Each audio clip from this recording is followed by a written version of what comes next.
Before we start, I will request you to subscribe and also enable all notifications. You can also support me on Patreon. The link to Patreon is in the description of this video.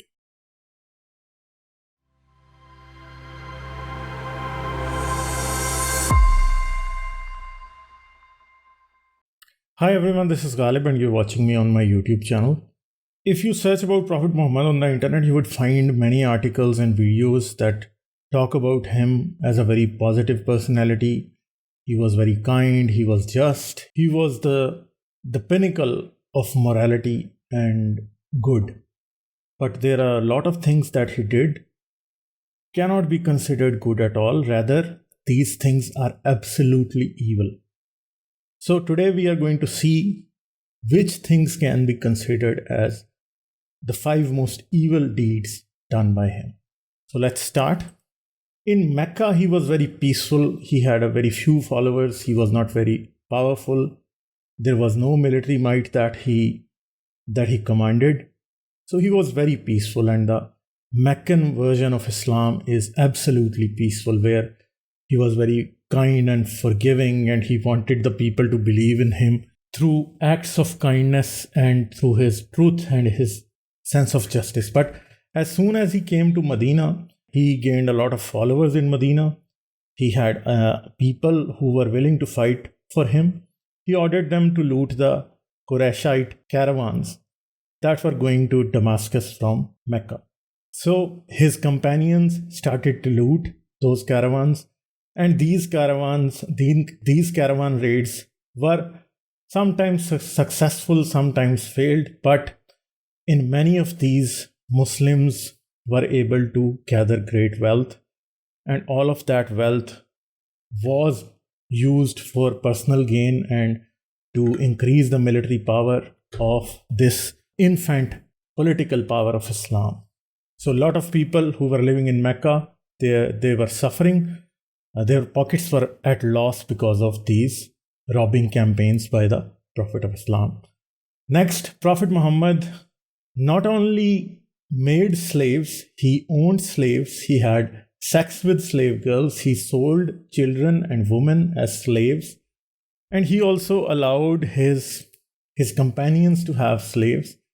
And he had more than one slave girls which he had sex with. Even one of these slave girls that was a gift from an Egyptian monarch to him, her name was Maria al-Qibtiyya, bore him a son, but that son did not survive. All the other Sahaba are mentioned in the Hadith and in the Islamic tradition, historical Islamic narrative, that all of them had slaves. They had slave girls with whom they had sex with, and they also had children from these slave girls. So Prophet Muhammad not only had slaves, he sold slaves and profiteered from slavery. So he can be termed as a profiteer of slavery. So the next thing, he killed his critics. He ordered his companions to kill anyone who criticized him. The biggest example of this are Asma bint Marwan and Abu Faq. Abu Faq was a more than 100 years old man who lived in Medina or Yathrib. When Prophet Muhammad arrived there, he said some poems that mocked Prophet Muhammad and told the people not to follow him. So he told his companions to kill the poor old man, and they did that. And Asma bint Marwan was also a poetess. She said some poems that mocked Prophet Muhammad, and similarly, like Abu Faq, told people not to follow Prophet Muhammad. So Prophet Muhammad became angry. So Prophet Muhammad said in Masjid an-Nabawi that who would rid me of Marwan's daughter, and a Sahabi moved into her house in the middle of the night when she was asleep. A child was suckling at her breast and he stabbed her to death. And that poor woman died. Prophet Muhammad also married a 6-year-old child whose name is Aisha. She is considered as the mother of the believers. She is the daughter of the first caliph of Islam, Abu Bakr. She was married to Prophet Muhammad only when she was 6 years old, and this marriage was consummated at 9 years when Aisha was only 9 years old. So this is a clear-cut case of pedophilia, and any person who would have a sexual relationship with the child would be considered a pedophile. So the worst thing that he did was the massacre of Banu Kureza. Banu Kureza was one of the many Jewish tribes that lived in Medina before Prophet Muhammad arrived in Medina. All the other Jewish tribes were expelled by Prophet Muhammad from Medina one by one, and Banu Kureza was the last remaining tribe.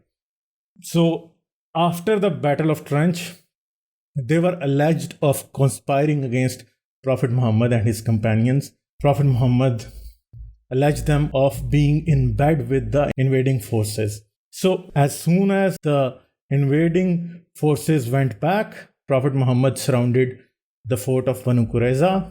He laid siege to it for 25 days, and after 25 days, Banu Kureza surrendered and they gave their lives in the hands of Prophet Muhammad, who mercilessly murdered them.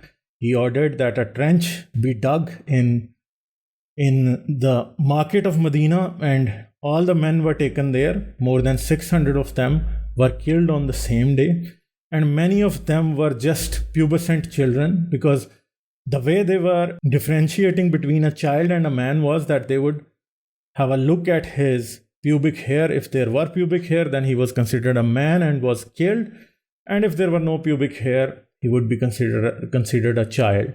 All the women and children of Banu Kureza was sold as slaves in the markets of Damascus, and Prophet Muhammad bought arms from the money that was earned by selling the women and children of Banu Kureza. So these are the 5 worst things that Prophet Muhammad ever did according to my ranking. If you think there is something worse than this, you can write it down in the comments, and I would definitely love to see what you guys think about it. So thank you very much. This is Ghalib Kamal signing out. If you like this video, don't forget to subscribe and click on the bell icon to enable all notifications. You can also support me on Patreon with just $3 a month.